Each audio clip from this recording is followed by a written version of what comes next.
देख रहे हैं स्ट्रेट टॉक। भारत में कोरोना की तीसरी लहर का जिक्र इससे पहले हम कर रहे थे और माना जा रहा है कि जनवरी फरवरी में विधानसभा चुनावों से ठीक पहले अपने पीक पर ये पहुंच सकती है। इस बीच संभावना ये जताई जा रही है कि हल्के लक्षणों की वजह से अस्पताल में भर्ती किए जाने वाले मामलों में भी कमी आ सकती है, लेकिन पक्के तौर पर कहने के लिए अभी ओमिक्रॉन वेरिएंट से जुड़ा और डेटा आने का इंतजार शायद करने की जरूरत है। कोरोना की तीसरी लहर आना तो तय है, लेकिन ये कितनी गंभीर होगी ये आने वाले कुछ और दिनों में भी तय होगा। ज्यादातर वैज्ञानिकों का मानना है कि कोरोना की दूसरी लहर में डेल्टा वेरिएंट के फैलने के बाद ये कंक्लूजन निकला था कि नाइट कर्फ्यू, भीड़भाड़ वाले क्षेत्रों में पाबंदियां जैसे कम कड़े लॉकडाउन से भी कोरोना की दूसरी लहर पर नियंत्रण पाया जा सकता है। अगर कोरोना की तीसरी लहर आती है तो लॉकडाउन लगाकर कोरोना वायरस की ओमिक्रॉन वेरिएंट को नियंत्रित किया जा सकता है। आसान शब्दों में कहा जाए तो कोरोना की तीसरी लहर की भयावहता को लेकर अंदाजा लगाना बिल्कुल भी आसान नहीं, लेकिन ओमिक्रॉन वेरिएंट, वैक्सीनेशन, एंटीबॉडीज जैसी चीजों पर नजर डालने पर स्थिति लगभग साफ हो जाती है। फिलहाल इतना ही कहा जा सकता है कि भारत कोरोना की तीसरी लहर की दहलीज पर खड़ा है और अगले कुछ महीनों में कोविड प्रोटोकॉल के पालन में की गई जरा सी भी लापरवाही भी भारी पड़ सकती है। दुनिया एक बार फिर से खौफ के साए में ही है। WHO की बातों पर यकीन करें तो दुनिया के कई 70 से भी ज्यादा देश कोविड की ताजा ओमिक्रॉन वेरिएंट की चपेट में हैं इस वक्त, क्योंकि इस वेरिएंट की रफ्तार पूर्व में आए अन्य वेरिएंट के मुकाबले कहीं ज्यादा तीव्र है और इसीलिए खतरा बड़ा है। हालात किस हद तक भयावह हैं इसका अंदाजा इसी से लगाया जा सकता है कि अभी बीते दिन ही सिर्फ ब्रिटेन में कोरोना के रिकॉर्ड 80,000 से भी ज्यादा एक्टिव केसेस मिले हैं। और सुपर पावर अमेरिका की बात जब हम करते हैं तो वहां पर भी ओमिक्रॉन वेरिएंट के आगे वो बेबस और लाचार ही नजर आता है। आज बूस्टर डोजेस लगाने की एक होड़ सी मच चुकी है। जब हम अमेरिका की ही बात करते हैं तो अमेरिका के 30 से ज्यादा ऐसे स्टेट्स हैं जो इस बीमारी की गिरफ्त में हैं इस वक्त। पूरे विश्व की तरह ओमिक्रॉन वेरिएंट को लेकर भारत की स्थिति भी कुछ खास अच्छी नहीं है।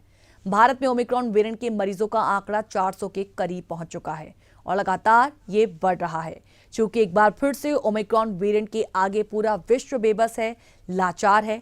भारत में डेल्टा वेरिएंट के कारण आई दूसरी लहर में भी बदतर हालात देखने को मिले। बहरहाल एक ऐसे समय में जब बड़े बड़े एक्सपर्ट्स भी इस ओमिक्रॉन को लेकर रोज नए नए शोध कर रहे हों, नई नई बातें सामने ला रहे हों, बीमारी कितनी खतरनाक होगी या नहीं होगी इस पर अभी कुछ कहना शायद जल्दबाजी है। लेकिन जिस तरह वैक्सीनेटेड लोग इसकी चपेट में आ रहे हैं, ये कहना अतिशयोक्ति ना होगा कि इस बीमारी को हल्के में लेना या कहना कि अगर बीमारी की चपेट में आएंगे तो ठीक हो जाएंगे, अपने आप में एक बहुत बड़ी भूल है। क्योंकि हम में से ज्यादातर लोग यही सोचते हैं कि यदि इस बीमारी की चपेट में आए तो हम ठीक भी हो जाएंगे, क्योंकि बीमारी को लेकर अभी तक जो भी जानकारी आई है उसमें सिर्फ और सिर्फ गले की खराश एक अहम लक्षण रहा है। और इसीलिए यदि किसी को भी अपने गले में किसी तरह की कोई तकलीफ हुई हो तो बिना लापरवाही बरते वो डॉक्टर के पास जाएं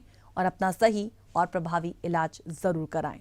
क्योंकि कोरोना के दौर में हम पहले ही देख चुके हैं कि जानकारी ही बचाव है, तो नियम आज भी वही हैं।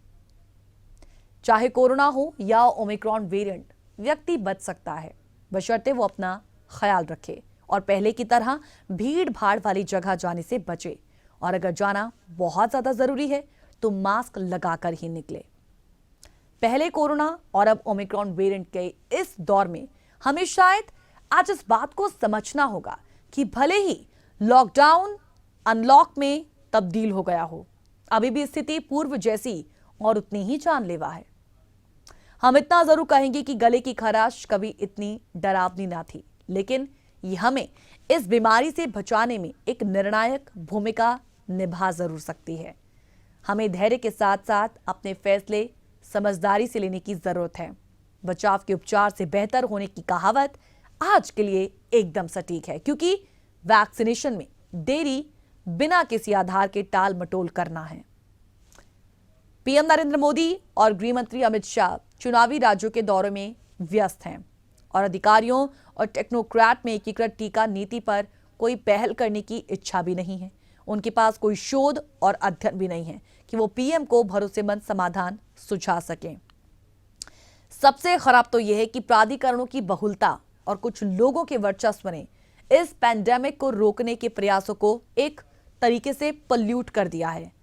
इन प्रयासों में लगे नौकरशाहों को इस संदेश पर आज ध्यान देने की जरूरत है कि जो आज हो सकता है उसके लिए कल की प्रतीक्षा ना करें। अर्थव्यवस्थाओं पर असर के साथ ओमिक्रॉन वेरिएंट ने दुनिया को आशंकित कर दिया है। फिर भी वैश्विक वैज्ञानिक, चिकित्सक और प्रशासक आज दिशाहीन ही हैं और उनमें से किसी ने तुरंत समाधान या उपचार नहीं सुझाया।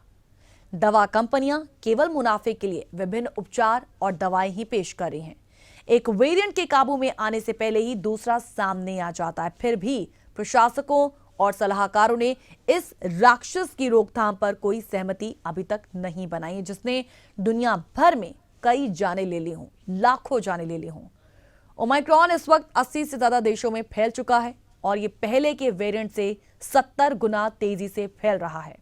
सहमति ना होने के कारण हर देश अपनी रणनीति अपना रहा है। कुछ अपनी सीमाएं बंद कर रहे हैं तो कुछ टीकाकरण को मैंडेटरी बना रहे हैं।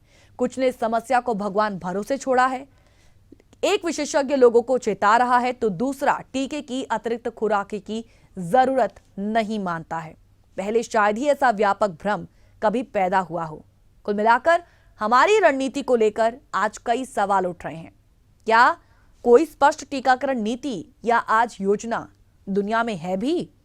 बूस्टर खुराकों में आखिर देरी क्यों हो रही है? एक तरफ बूस्टर खुराकों की होड़ सी मच चुकी है, लेकिन दूसरी तरफ कुछ देश ऐसे भी हैं जहां पर वैक्सीनेशन ही नहीं पहुंच पाई है, जहां पर कुछ लोगों को पहली और दूसरी डोज ही नहीं लग पाई है और WHO लगातार बार बार कह रहा है कि इसमें भी इक्वालिटी बरतें। ऐसे में हम यही कहेंगे कि आज भी जरूर चिंताएं हैं और फिर पूरी दुनिया आज उसी दौर से गुजर रही है। लेकिन बात जब इन 2 सालों के बाद की नीति या फिर किसी योजना की जब आती है तो हम देखते हैं कि इस पर अभी तक कोई खास नीति या योजना दुनिया में सामने आई ही नहीं। एक तरफ सवाल ये उठते हैं कि बूस्टर खुराकों में देरी क्यों हो रही है। 5 या 18 साल तक के बच्चों, किशोरों के टीकाकरण पर सरकार आज भी अस्पष्ट क्यों है? उपलब्धता के बावजूद दोनों खुराकों के बीच की अवधि को सरकार घटा क्यों नहीं रही है?